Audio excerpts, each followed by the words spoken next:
ईद को सिर्फ 2 दिन बचे हैं और हमारी शॉपिंग अभी भी नहीं ख़त्म हुई है।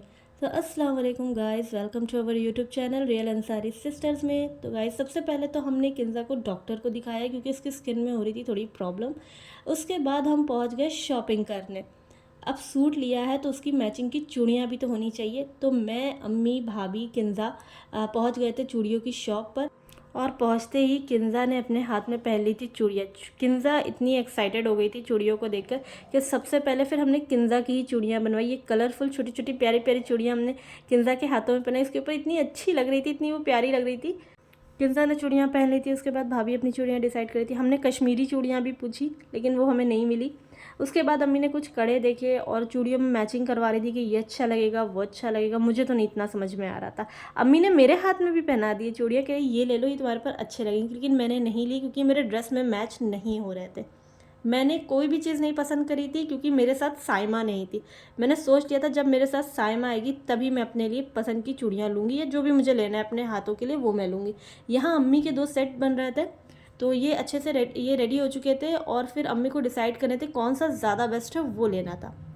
तो ये अम्मी देख रही थी। दोनों ही सेट बहुत ही अच्छे थे लेकिन अम्मी ने डार्क कलर वाला पसंद करा जिसमें डार्क चूड़ियाँ लगी वो पसंद करा। और ये हमारे तन्नू भाई है, इन्होंने ही अम्मी की चूड़ियाँ बनाई। बहुत अच्छे सेट बनाते हैं।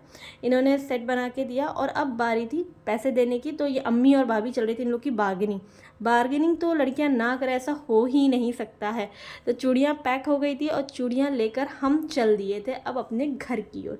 आज मैं अपने स्टोल से बहुत ज़्यादा परेशान थी क्योंकि मेरा स्टोल सही से बंधा नहीं था। मैं इतनी जल्दी में आई थी कि मैं इसको सही से पिन नहीं कर पाई थी। घर पहुंचते ही थोड़ी देर बाद आ गए थे मेरे मामू मानी और मेरे दोनों कज़न अम्मी की ईदी लेकर। तो मामू मानी आए थे अम्मी की ईदी लेकर। और जो भी मतलब ईद में बनता है सेवई और शीर खुरमा और जो भी चीज़ें बनती है उसका सारा सामान लेकर आए थे। फिर मैंने बनाई थी मामू मानी के लिए चाय और उधर मामू और ये बच्चे जो है लट्टू चलाने की कोशिश कर रहे थे। तो कोई नहीं चला पा रहा था सिवाय मामू के। मामू ने लट्टू को घुमा दिया, ये लोग खेल रहे थे। फिर सबने किया नाश्ता और नाश्ता कर रहे थे। लेकिन गाइज आप लोग ने एक चीज़ नोटिस करी होगी, साइमा आपको इस पूरे व्लॉग में नहीं दिखी है।